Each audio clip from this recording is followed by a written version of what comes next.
Hello, good day everyone.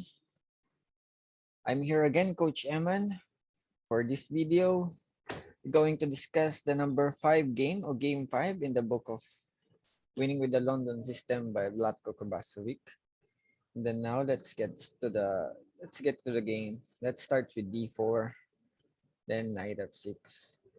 Usually when I teach London, I usually teach them how starting playing bishop f4.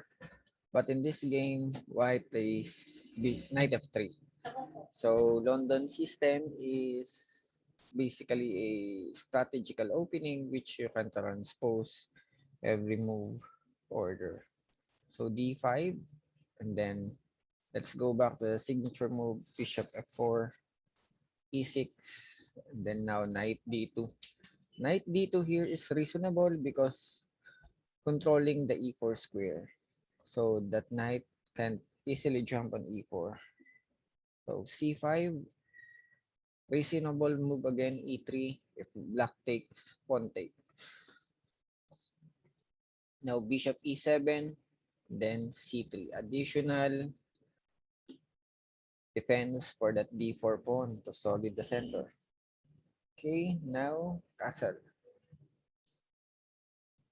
Then bishop d3. So as my main recommendation, if your opponent starting playing d5, the best square for bishop is to place this white bishop on d3.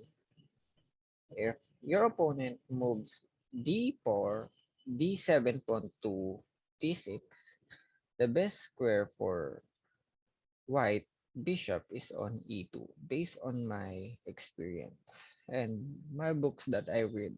So let's continue. Now knight bd7, h4. So h4 is a great idea, giving a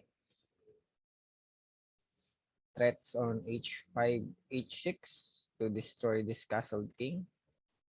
Then making knight g5 move, queen h5 directly, and hitting the h7 sooner in the middle game. So b6, knight e5. So in the second candidate move, blacks wants to take the knight. So in this game, black do it. Then d takes e5. Now if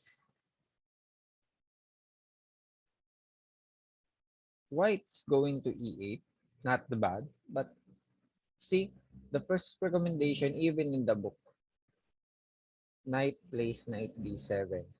Now, can you spot the tactics for white, how to win or create a tremendous attack? So I'm giving you at least 5 seconds.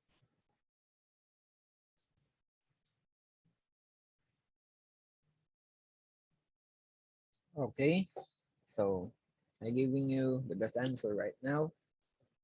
Bishop takes h7. So now, king can escape on h8. But if you see in the database, 100% wins for white. Example, if he moves to h8, I'll just go to queen g5, I guess. h5, and then bishop g6, queen to h7, checkmate. That's done. Now let's continue by playing king takes h7, queen h5 check. Now black forced to move on g8. Now how to proceed to destroy this castle king? This is structure for black. Let's continue playing knight f3. So the purpose of knight f3 is to play knight g5. If bishop takes, pawn takes, and then there's a continuation of queen on h7, helping with the power of the rook. on h1. So knight f3, f6. So black anticipate our idea to move, jump into the knight g5 square. And then we don't have to waste time. We have just to move knight g5, f takes g5, h takes g5. Now we can move f7 late. Oh, g6 to prevent escapes for king and then checkmate here. That's the main idea of h takes g5. So now,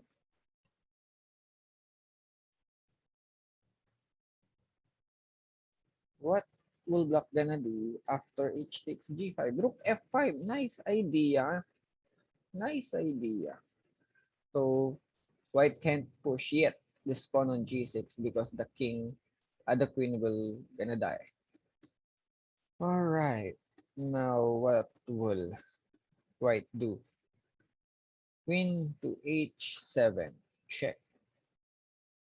King to f7. Continue with g6. A very brilliant move.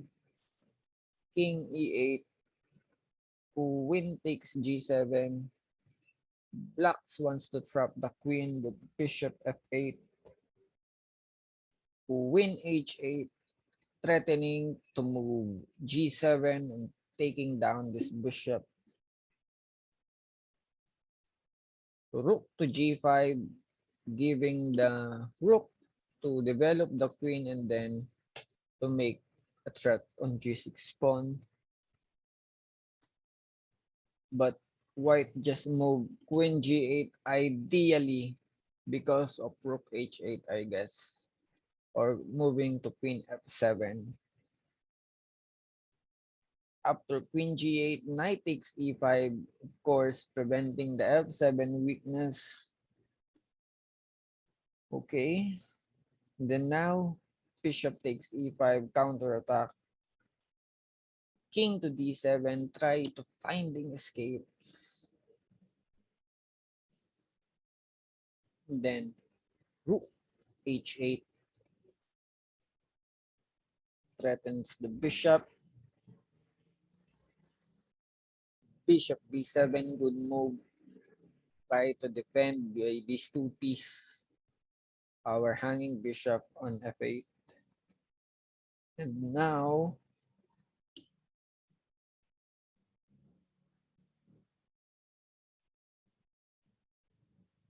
queen to h7. Here, black resigns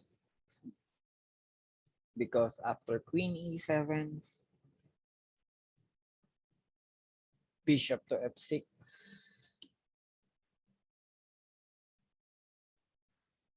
and then white wins. So that's it for our game 5. I hope you enjoyed this game. You learned something. If you learned something, just click the like button. Don't forget to subscribe and hit the notification bell so you will be updated if I upload new videos like this. Thank you very much. Stay safe and always play chess.